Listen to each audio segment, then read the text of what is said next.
Good afternoon, everyone, and welcome to the Disability Competent Care webinar on interdisciplinary team building, management, and communication.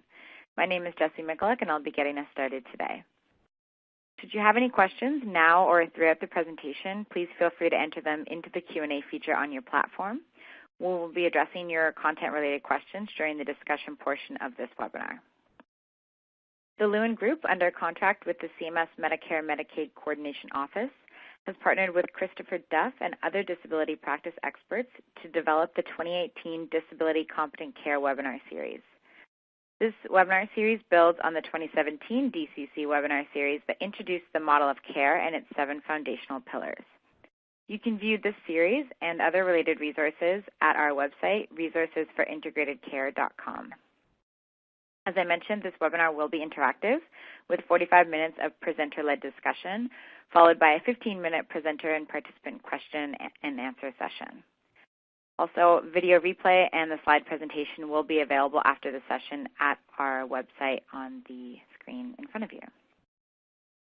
This webinar is supported through MMCO to help beneficiaries enrolled in Medicare and Medicaid to have access to seamless, high-quality health care that includes the full range of covered services in both programs.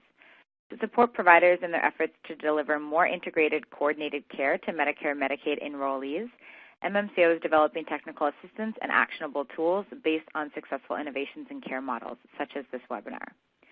To learn more about these current efforts and, of course, to access our resources, again, you can visit our website, resourcesforintegratedcare.com.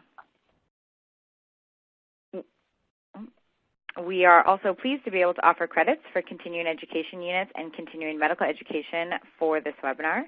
For information on how to obtain the credits, please access the CMS Continuing Education Credit Guide, which is located on the left-hand side of the platform in the resource library.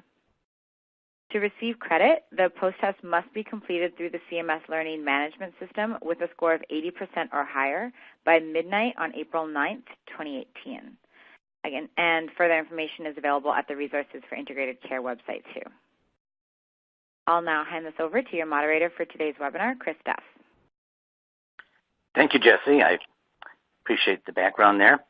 I would also like to welcome everyone to this 5th webinar in the 2018 series. I am a disability practice and policy consultant who has been working with the Lewin Group to develop the Disability Competent Care model and related webinars and material. I will be joined today by 2 phenomenal presenters who have decades of experience with IDTs, interdisciplinary teams. First will be Mary Glover. She is a nurse practitioner with over 35 years of clinical experience working with individuals with disabilities and complex medical conditions. She was a practicing primary care clinician with Boston's Community Medical Group since its inception in 1988 until March of 2016. Boston Community Medical Group, known as BCMG, is an interdisciplinary group practice specializing in the care of adults with physical and developmental disabilities, serious mental illnesses, and complex care needs. In 2004, Mary assumed the role of Executive Director of Boston's Community Medical Group when the corporation was restructured as a nonprofit group practice and clinical affiliate of Commonwealth Care Alliance.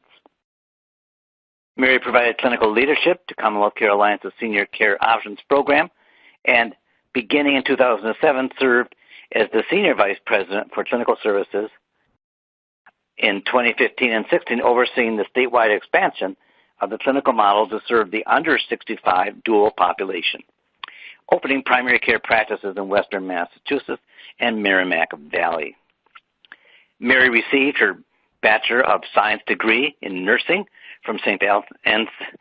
Anselm College in New Hampshire and her master's degree in adult primary care nursing from Boston University.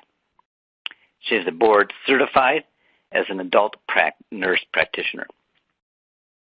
Next, Cindy Goodall brings over 25 years of experience providing community-based services to individuals with a range of disabilities. Cindy is the manager for community services at Courage Kenny Rehabilitation Institute.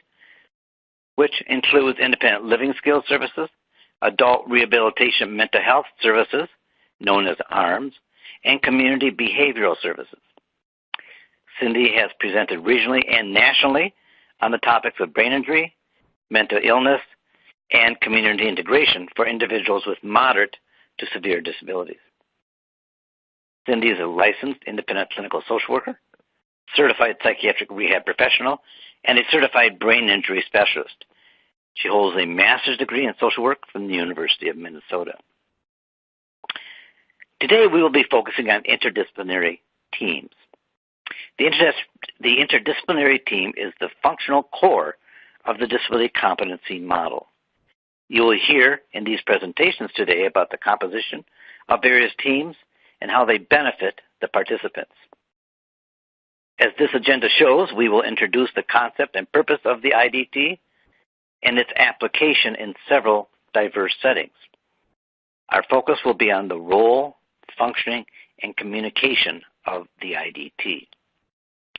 We will save 15 minutes at the end of the presentations for Q&A. IDTs are a fairly well-known concept in healthcare delivery today, being used in a wide variety of settings. They have been proven to be effective in bringing a range of competencies together to focus on particular populations or individuals. It is interesting to note that the concept of interdisciplinary teams first started in the field of rehabilitation with the population that we're talking about today, where the focus demonstrated that these complex populations needed a multidisciplinary approach. Physical medicine and rehabilitation physicians, PM&R, realized a team was needed to address the multiple physical symptoms and functional retraining needs of the population they were serving. Today, virtually all health and social service professionals have been schooled, trained, and licensed within a discipline. The benefit of the IDT is that it brings diverse knowledge and perspectives to the team for the benefit of the participant. The two presenters today will describe a unique health plan-based primary care focused model, while the other presenter will describe an IDT model within an outpatient primary care clinic and an IDT model of coordinating LTSS services. All programs serve very similar populations, seniors and persons with disabilities, and primarily on Medicaid or dual eligible beneficiaries. The difference in the IDTs are the settings in which they operate. At this point, I will hand it over to Mary for her presentation. Okay, thanks so much, Chris. So I really appreciate the opportunity to participate in this discussion about the interdisciplinary care team. I feel those with complex needs, such as the duals population, are uniquely suited to be served by and to benefit from this model. Next slide. Individuals with disabilities are much more likely to experience worse health outcomes and to experience difficulties or delays in receiving necessary health care. The unique challenges of individuals with disabilities face will often contribute to health disparities. Several common challenges are the lack of strong primary care relationship, or often PCPs lack the skills or the infrastructure required to meet the needs of those with disabilities. Some examples of this are, a PCP may be unfamiliar with a disability, may tend to focus on that disability exclusively and perhaps not take as holistic approach as usual, might fail to do routine screenings, diabetes screenings, cholesterols, etc., or may not understand perhaps the individual's disability and how that might impact or increase risk in those situations. The infrastructure issues, the PCP office may lack necessary equipment such as high-low exam tables, mechanical lifts, wheelchair scales, or even if they're present, are all the staff trained to use them safely? Is there any special accommodation for mammograms, support for colonoscopy preps, or knowledge about alternative positioning for pap smears for women with spasticity or other physical issues? Is there flexibility in scheduling that allows for additional time or additional staff to be present? These are all very tangible issues that can really impact someone with a disability's ability to access primary care.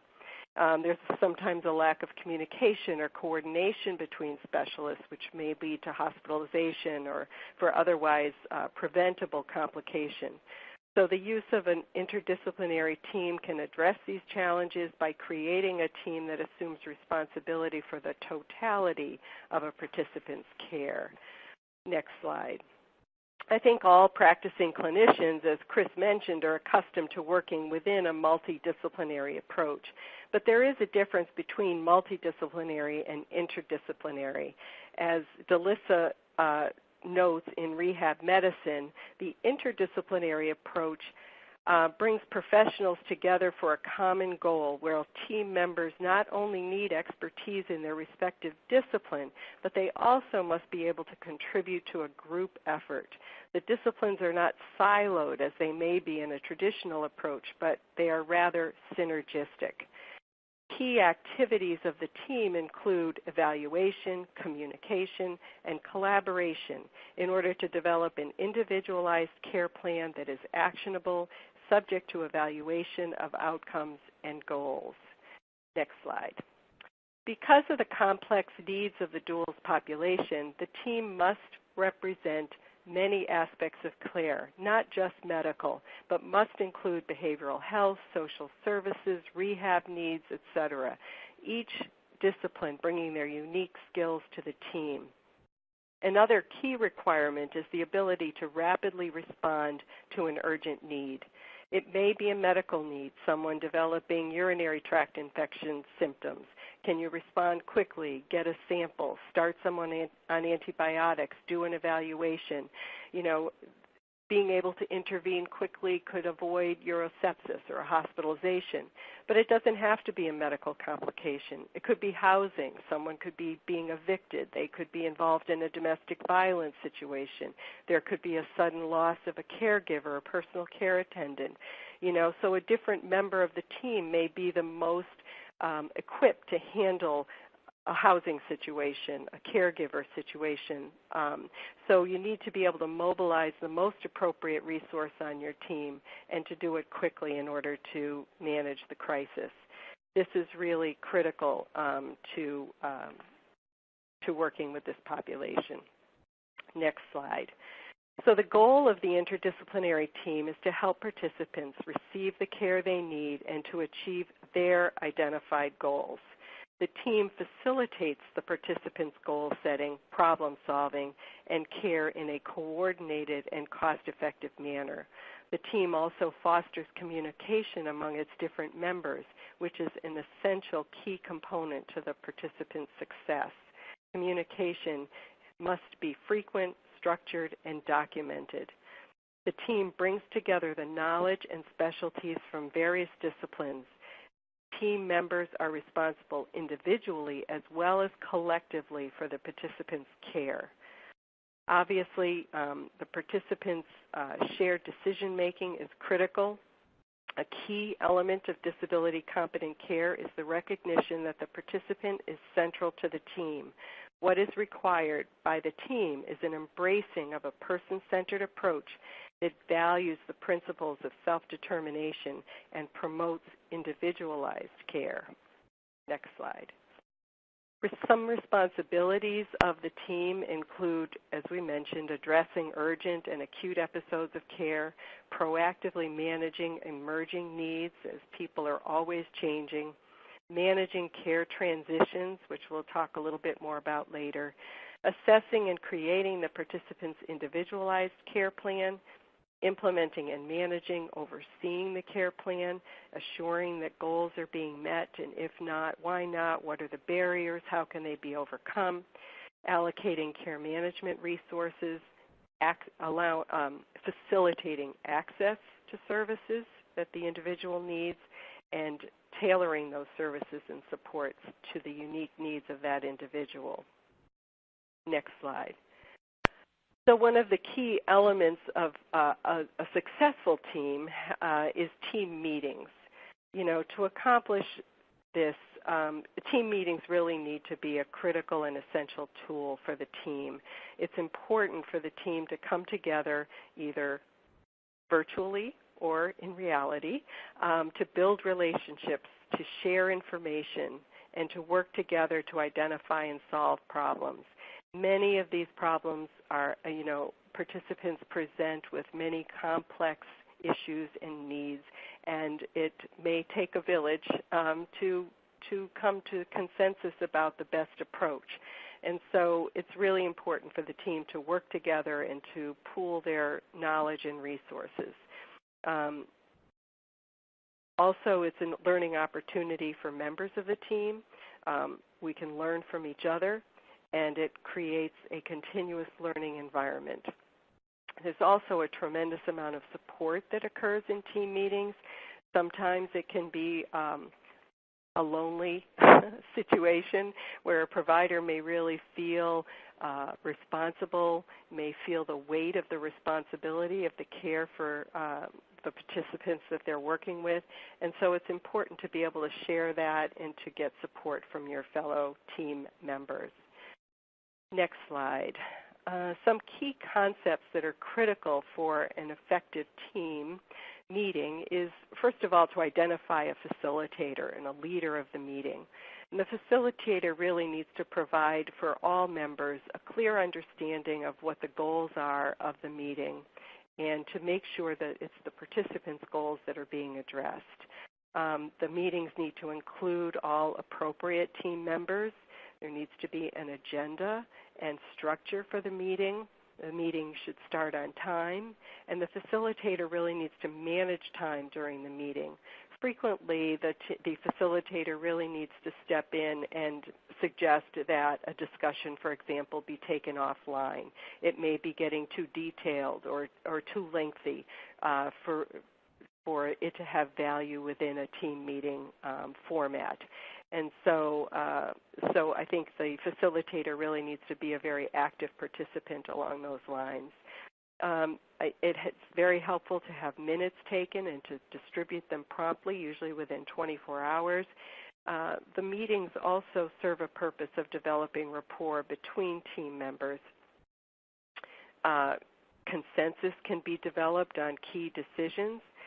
Action plans are developed and responsibility assigned so that everyone knows their role and who's expected to do what. And most importantly, this is a dynamic process, and team meetings need to be constantly reevaluated and structure perhaps changed as your team evolves, as your practice evolves. So it's very important to constantly keep that in mind, that there may be a better way of doing things. So a little bit of my experience at Boston's Community Medical Group. As Chris mentioned, it's an interdisciplinary care practice. Originally, the focus of the practice was really on people with physical and developmental disabilities. But as the practice evolved and served members of Commonwealth Care Alliance's duals program, both the senior program and the under 65 program, which started in 2013, the population began to change and diversify.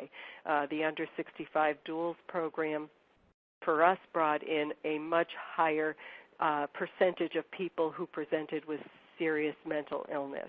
So that required us to change the participation in our team. We had to expand our behavioral health services. We integrated community outreach workers and expanded the scope of community services that we liaised with in order to make sure we were meeting the needs of our new populations. We developed 3 primary care centers throughout Massachusetts, all focused on this population. So at BCMG, our teams were comprised of nurse practitioners, physician assistants, physicians. Oftentimes, because we were primary care providers, our nurse practitioners and PAs were really the team leaders and sort of functioned also as the care managers for the participants. We had physician support, social workers, outreach workers, behavioral health specialists, rehab and durable medical equipment specialists, administrative support staff, and obviously external specialists and consultants as needed. One of the newer developments for our practice was the development of our hospitalist team. We were able to partner with our primary hospital to designate a specific unit where our participants would be hospitalized as if they required hospitalization.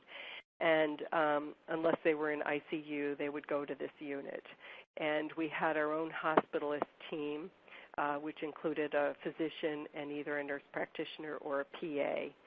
And because of this, we were able to develop much closer relationships and have much greater communication around hospitalizations and transitions of care.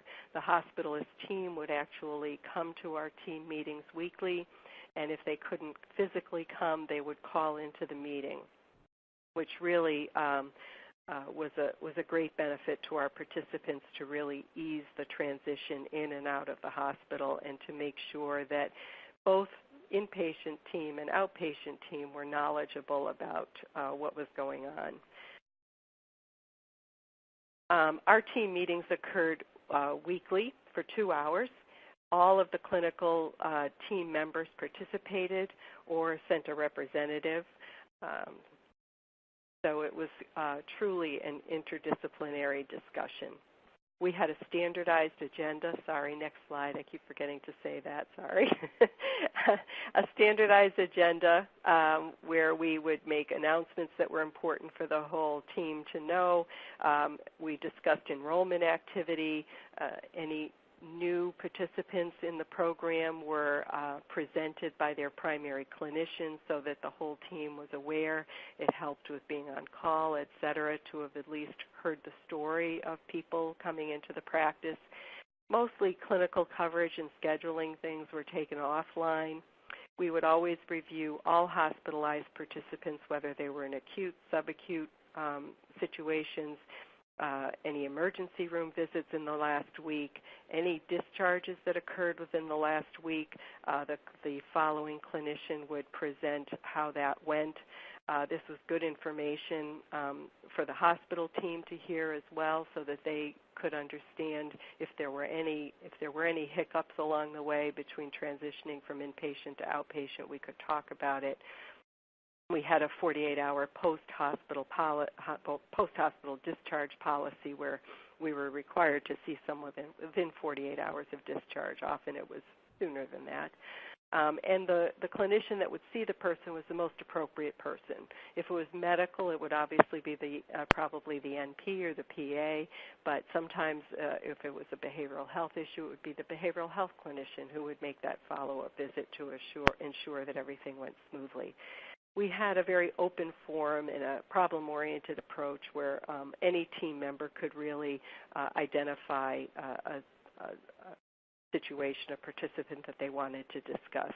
We also implemented morbidity and mortality rounds. One of our medical director would, anytime a member died or had a serious complication, our medical director would do a complete chart review of the situation and would do a formal presentation at our team meetings. It was a very good opportunity for us to, as a quality check, to be sure that everything that was done should have been done, that there wasn't anything not done that should have been done. And often it would also be an opportunity to really support the caregivers on the team who had perhaps lost a member. And that would often, our members we had for many, many years, and so sometimes that would be a very difficult thing for our caregiver team members. So it was an opportunity to provide support for them as well. So I know I'm running over, so I want to make sure Cindy gets her share of the time here. So I will just close really by saying that, again, the team meeting is always in evolution. It's important to constantly be reevaluating where you are. There is now more technology involved, so that might allow for more flexibility with remote monitoring, telemedicine, EMRs, Skyping, et cetera. I think it allows for perhaps more creativity in bringing teams together. And so just in summary, I just think the interdisciplinary approach where we can integrate various disciplines in a coordinated and non-fragmented manner achieves really positive outcomes that would not otherwise be possible for very complex members. Thank you. So I will hand it over to Cindy Goodall now. Thanks.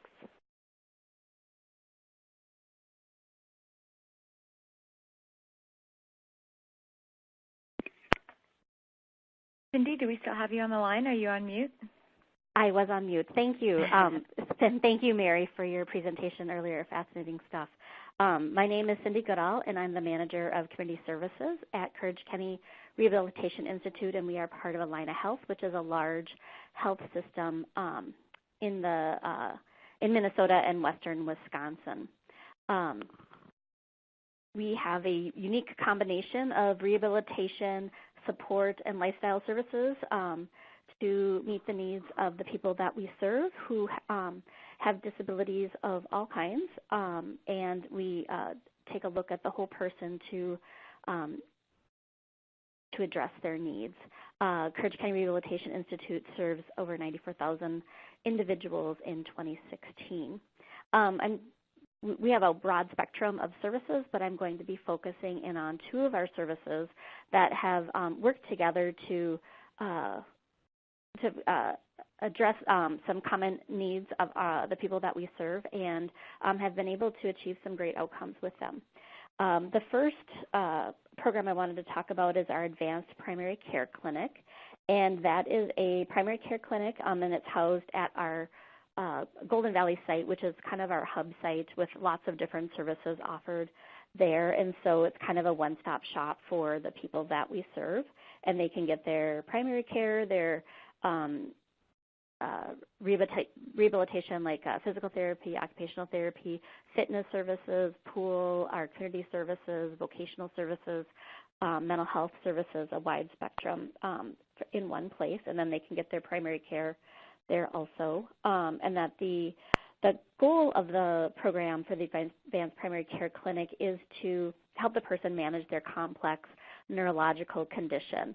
The people served in the APC are folks who have complex neurological conditions such as spinal cord injury, brain injury with neurological effects, muscular sclerosis, those types of conditions. Our in-home community services, which is the service that I am responsible for, is our long-term services and supports for individuals with disabilities of many different kinds, mostly individuals with physical disabilities, including brain injuries and mental health disabilities. As Chris mentioned, there's 3 different services that are provided for people in their homes, and we partner with the person's care team, whoever that may be. Oftentimes the care team are other Courage County staff members or a part of the Advanced Primary Care Clinic, or they might be part of other organizations and care providers. And the goals for our community services are in working with the person to build a life that is important and meaningful to them, to identify and pursue goals, develop skills, remove barriers, and connect with resources so that they can achieve those goals. And as I mentioned, those services are provided to the person in their home. Next slide, please. Our Advanced Primary Care Clinic was created to bring coordination between the acute care setting and other providers of care, including rehabilitation, specialty services, home health services, long-term services and supports, or other kinds of services that the person may need. And it was started because many of the people who were getting other kinds of services within Courage County were having difficulty finding primary care that was understanding and knowledgeable about their disability and had the capacity to meet their needs, including accessible exam rooms with accessible tables, the ability to transfer them, many of the things that Mary had mentioned in terms of meeting their unique needs with their physical disabilities. And then also flexibility in terms of length of appointment scheduling and those types of things. Our in-home services were designed to work with participants to teach them skills that they would need in order to work and live in their home and in their community and to participate as they choose. It was also started because there were limited options for people that we served to be able to help them to build the life that they desired after they acquired a disability or after living with a disability throughout their childhood and then transitioning into adulthood. As I mentioned, the program populations that we serve are similar in terms of their makeup for insurances. About 42% in both our advanced primary care clinic and our in-home services are dually eligible with Medicare and Medicaid. And then with the primary care clinic, it's about 34% are Medicaid only, and then 11% are Medicare only or other insurance, where in our in-home services, about 55% are Medicaid only, and with just a handful percentage with other kinds of payers.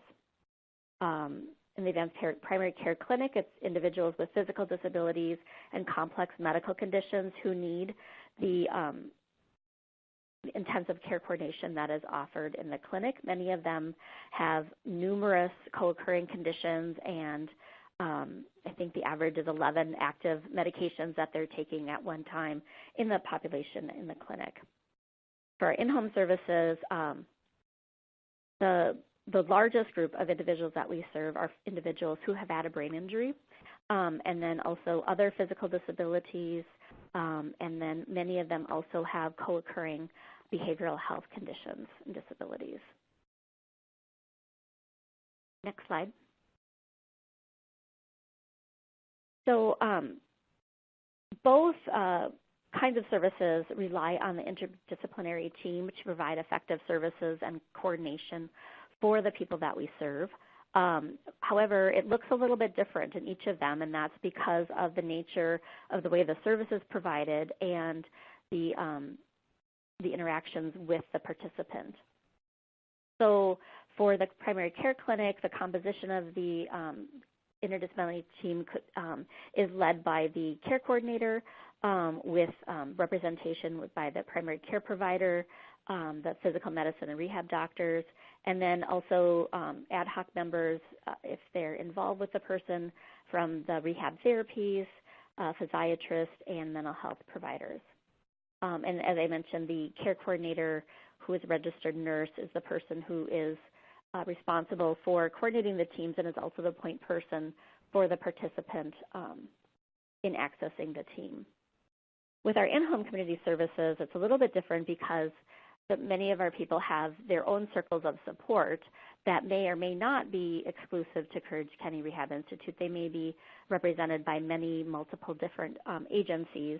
And so, and also depending on the person and their needs, the team can be very fluid. Some people don't have a need for interdisciplinary team interactions a lot, and some have a lot more need for that just based on their disability, their ability to manage their services and cares themselves, or kind of what they have going on, what their problem list is. And oftentimes this team is led by an external case management agency or case manager. So kind of in practice, the differences are, one at the clinic is much more formal and standardized, probably looking a lot more like the type of IDT that Mary described in the Boston programs, where within the in-home community services, it can be more fluid, more informal, more on an as-needed basis. They're not scheduled meetings, but they oftentimes come up and put into place when there are problems taking place. Unfortunately, we don't get together to celebrate successes, which I think we probably should do more of, but oftentimes the teams come together to address a problem. But with the clinic, it's much more standardized. It's on a weekly basis with an hour long. It's centralized, and the care coordinator is running it and documenting that meeting. The communication methods within the clinic, the main communication method is obviously the electronic medical record that is shared by all members of the team, and all members of the team would have access to the records of the other team members. Where in the in-home services, we have to rely on some other strategies that oftentimes center around the participant rather than having an existing centralized place. The goals, however, I think are similar in terms of coordinating care and aligning goals and services and sharing updates with the team so that the person is getting their needs met and are achieving their goals. So next slide. With coordinating communication, some strategies that we have found to work really, really well are similar in some ways with the Boston program, but I have a few other strategies too.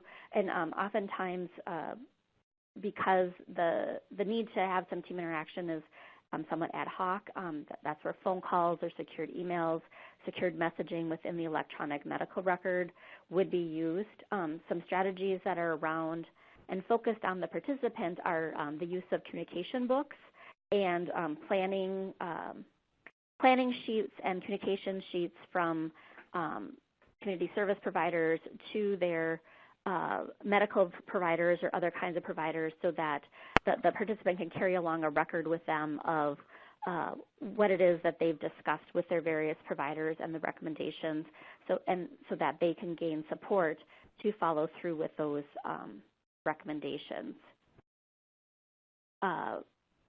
Other written instructions for that person's supports are really crucial and helpful in helping that person to follow through with what they are expected to follow through. Oftentimes, people with disabilities need some support from others, whether it might be family members, it might be our community services workers, to accomplish those tasks. And so some specific instructions written down can make it helpful for the team to be involved with that.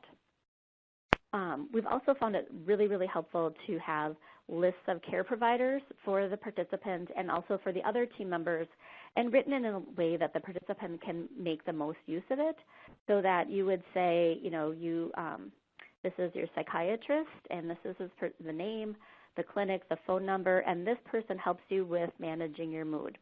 And then you could say that this person is your primary care physician. This is their name, their phone number, their clinic, and this person, you can call this clinic when you are feeling ill. This is your community supports, and you can call this person when you're having a problem with day-to-day tasks, so that they will know who they need to contact with what kind of problem that they're having.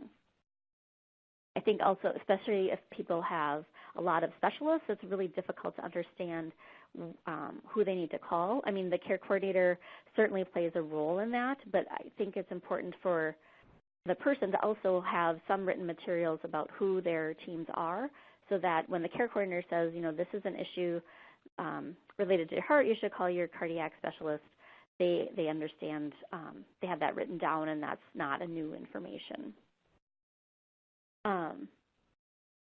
Preparing the participant to communicate with their team is really, on the next slide, thank you, is really an essential service that we provide within our community services and are supported within the clinic, and that is to have the community services staff work with the person to plan for their appointments with their care providers, to write down the concerns and issues that they have about their health, or their questions that they have about their treatment regimens, or problems that they might be having with their health and or questions that they might have about their medications or their therapies, and write all of those down, maybe do some rehearsing of that, and practicing like how they're going to ask the questions, and then following through on the recommendations. I know we've all been in the situation where you get in a room, and even if you have a long period of time to speak with your practitioner, it is really difficult to get through all of the things that you want to discuss, and you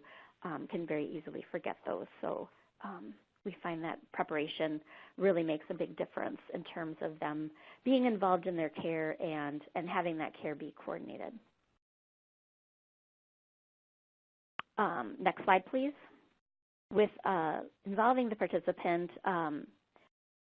it's important to be clear on roles and to oftentimes the people that we serve, they'll have a case manager for their long-term services and supports. They'll have a care coordinator at their clinic. They'll have a care coordinator at their health plan. And again, to be really clear, to delineate the roles, to give examples about the kinds of things that they would talk to that person about, so that, the care coordinator will help you find other medical resources, such as the care coordinator at the health plan will help you find other resources like a dentist or something like that, so that they have some clear examples about who they need to contact and kind of ease their frustration with that. And then also the other thing that's really important in terms of involving the participant is for all of the team members to be understanding about the barriers that people face. People with disabilities have many barriers to accessing their health care, including their own mobility, their transportation and the availability of transportation, the availability of their supports. Oftentimes people can't make it to the clinic because their personal care attendant didn't show up to get them up and out of bed and into their wheelchair and onto the van to take them to the provider. And so just some understanding around that is just crucial for the participant to feel involved.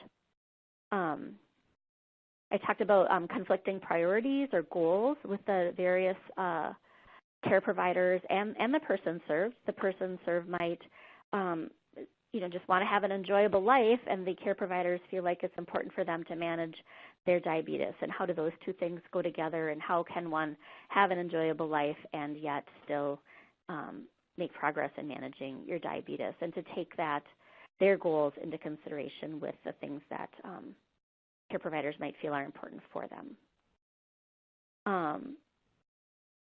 With involving the participant at Line of Health, we found some success and some interest in using shared decision-making tools. And there's a link, and you can see some of the ones that Line of Health has developed.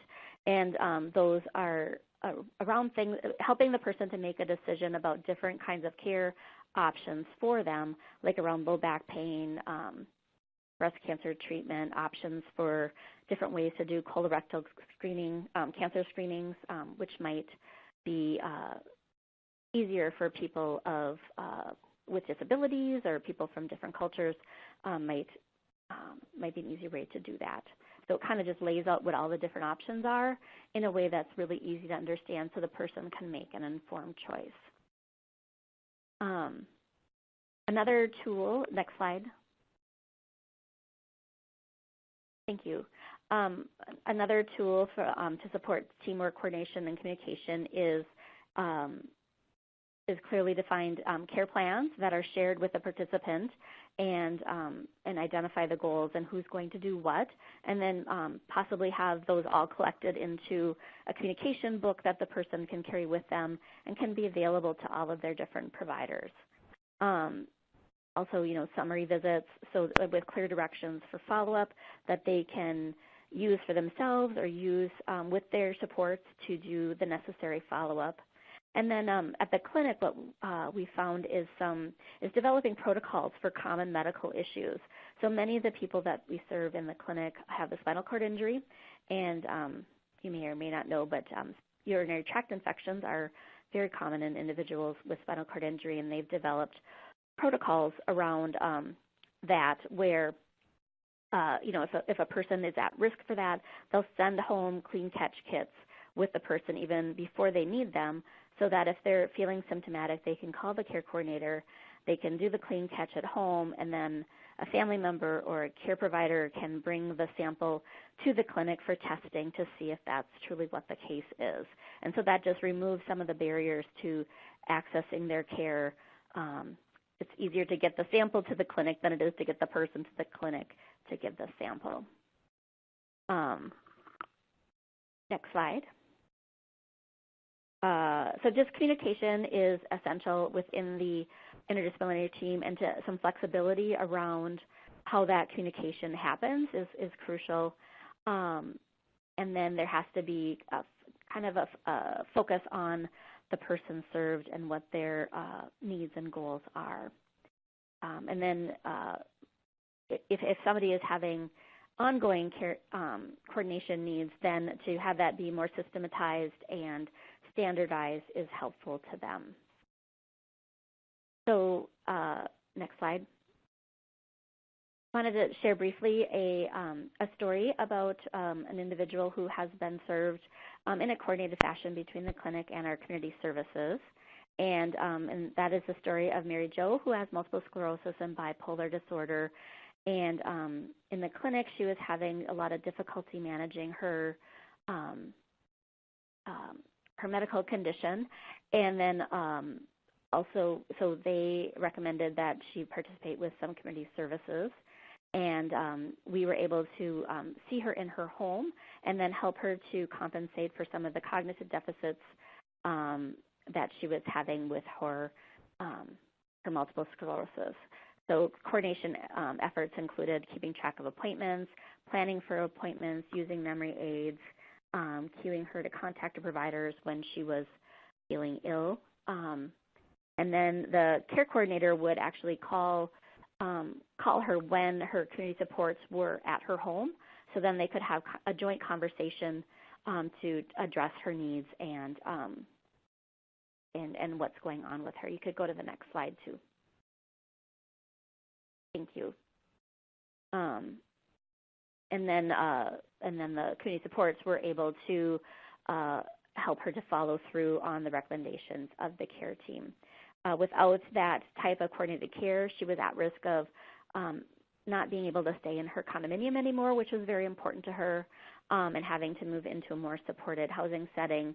But she really wanted to stay as independent as possible, and this model of care really worked to help her address her medical needs while maintaining her housing of choice. So, and then you can kind of see in the next slide, some of the strategies that were used were a common medical record, frequent communication with the care coordinator, including when their supports were present with them, and then and also having the supports attend appointments with their medical providers. And I think I'm done. I will give it back to Chris for our questions and answers. Thank you, Cindy, and Mary also for your great presentations. I appreciate it. A bunch of questions have come in, and they're kind of around a couple issues. One is involvement of outside providers, especially primary care. And another is kind of how do you keep the team together, especially when they're not all on site. So, but I'm going to start with a question that I think is very important. It's a little outside of those two areas, and it comes from Rose Dunaway at Kindred at home in Texas. How do you ensure the participant's voice is not lost in the IDT process? So why don't we start with Mary, and then we can go to Cindy. Okay, great, Chris. Thank you. That's a good question, and something that has to be at the forefront of all team members' minds at all times. So, you know, because of the format of the official team meeting, the participant is not present generally at that meeting. It doesn't mean that the participant isn't voice isn't heard there. All of the team members who have direct interface with the participant represent the voice of the participant during the assessment process and the reassessment process. The participant is always, obviously that's a direct assessment with the participant. They are asked what their goals are. Their goals are identified in the care plan, and as Cindy alluded to, the participants' goals may not be our goals, but this is definitely a participant-driven care plan, and so what they prioritize is what we address in the care plan and in our care structure. There are oftentimes meetings that are outside of this interdisciplinary meeting that I described at the office. We often have meetings in the member's home or in the office with either caregivers, family, our own team members, whoever is appropriate. Sometimes if they're living in a residential place, we might meet there. But certainly there are also team meetings and one-on-one meetings with the participant where the participant's voice is definitely front and center. And also, many of our longer-term patients were very aware of our weekly team meetings and would often say to me, are you going to talk about me at the team meeting this week? Are you going to bring this up or that up? I mean, they knew about the meetings, and they actually would ask us, what happened at the meeting? What did people think of this or that? And so anyway, it was a pretty interactive. I think we can always do better. We always have to strive to improve access for people to have their voice heard. As Cindy mentioned, they get a copy of their care plan. When I left, they were working on member access to the medical record or aspects of the medical record. I'm not sure where that stands now, but that's certainly something I see when I still do a little bit of work on the assessment side, and many people, will log into their medical record and will show me their test results and, and all of this stuff. And, people really like to be a part of it, and need to be a part of it. Cindy, do you have further comments? I agreed with everything that Mary said. I would just maybe to make sure that the participants' goals are written in their own language and in the way that they say that, and not sort of doctored up and, kind of flowered up in the care provider's language. So to make sure that voice is heard. I haven't practiced with people for quite a while, but I really want to pull out two things that both of you talked about that I did not do. One is in the person's language. We were very good at doing all of our shorthand from in our professions, and so I'm thrilled to hear you talk about the care plans being written in their language.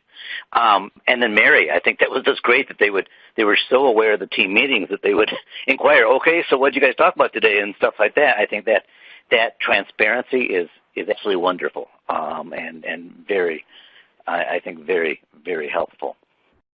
Well, it was a little bit, not an out exactly, but it was a little bit like for us, if we were stymied with something, we could say to the member, you know what, I'm going to bring this up at the team meeting this week because I'm not sure the best way to handle this or whatever. And they appreciated that, that you were looking to other people for help. So anyway. Yeah, and I think that's always good, and especially the way you introduced it. So that's very cool. So now a question from Melissa Seeley at CMS, though I hear this question all the time, and that is, and Mary, I think this is probably a little less pertinent to you because you are in a health plan owned, or you were in a health plan owned and managed physician clinic. Or practitioner clinic, primary care practitioner clinic. So I think this is more about Cindy, but also Mary for your specialists. The issue is how do you get the primary care practitioners and specialists to participate in IDT meetings, especially if they're not on site. This has been a challenge for the Medicaid, Medicare plans, the dual plans, despite those plans having IDTs. In New York, for example, physicians or primary care practitioners have said they do not have the time to participate and are not being adequately compensated. So I'll take a first shot at that. Just simply, that is a struggle across the board. There's always the strategy of doing some co-location, that you co-locate the team in a practice that has a lot of your members. And so, but now with that as kind of a first idea, Cindy or Mary, any ideas that come to your mind? Well, I could speak to that a little bit in terms of, coordinating our community services with the primary physician or providing support to the person for accessing the primary physician, as it works really well to just go to the appointment with them and to do it during an appointment. And so that the primary care physician is already engaged with the person. And so if it could be during that period of time, and then also then the participant is involved and active in that meeting. So that would be one strategy. Similarly, within the clinic, I think it's oftentimes the role of the care coordinator, who's an RN, to do those kinds of, to represent the clinic in those kinds of meetings, and would participate in those like on the phone or something like that, so that it's not taking away from the provider who does the billable service. So that's just two strategies. Yeah, I agree with both of you. In addition, sometimes if we did have a critical number, our clinicians could go to their team meetings at the health center or the practice, and they would review our patients first so that we could have a discussion. We also used to try to get EMR access even to the primary care site's medical record, and sometimes that was successful. So it didn't really substitute for a meeting, but at least it facilitated some communication back and forth. And it became burdensome, though, for our staff, because the primary care sites really wanted us to document all of our stuff in their record. But we had our own record, and so we really couldn't ask our clinicians, well, we did for some period of time document in both places, but that became totally cumbersome and untenable. And so we keep waiting for the day when technology speaks to each other. That might help. The only other thing, I agree with all that, obviously. The only other thing I've heard that's been tried is to purchase some time.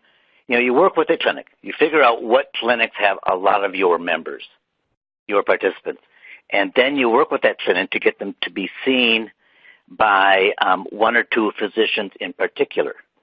And then what you do is you buy time with those physicians.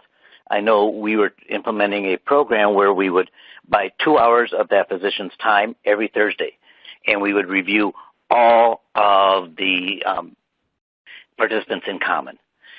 So the doctor wasn't stressed about being about a caseload of his own with all sorts of other people waiting for him, but that time was blocked on his calendar and was kind of prepaid by the plan. So I think it takes some of that creative thinking to accomplish that until more of the methodologies are in place. I know systems are now in place to do some care for physicians to bill for care planning, but that's not really attending team meetings. So I think that's an evolving science with no clear answer at this point. So a bunch more questions have come in, but our time is over. So we will follow up on the questions that have come in and get back to you. Either one of the three of us will get back to you. And so I will need to hand this over to Jessie to wrap it up. Thank you, Chris, and thank you, everyone, for attending today and for your contributions to our discussion. You can keep sending any questions via the chat feature on the platform or, of course, to our email address that will be available at the end of the presentation. I'd also like to thank our presenters today, Mary and Cindy. That was a great presentation and a great discussion. The next webinar in our series will be held next Wednesday, March 28th, and we'll be discussing managing transitions with adults with disabilities. For more information about obtaining CEUs or CMEs, and of course for additional resources, please visit our website, resourcesforintegratedcare.com. And again, you can access the CMS Continuing Education Credit Guide on your platform right now. It's located on the left-hand side in the resource library. As always, your input is essential in developing new trainings and resources. Please answer a brief survey that will appear automatically on your screen when this webinar ends, and you can send additional comments to our inbox, ric@lewin.com. That's ric@lewin.com. Also, please follow us on Twitter at integrate_care. Once again, thank you for attending today's webinar, and have a great rest of your day.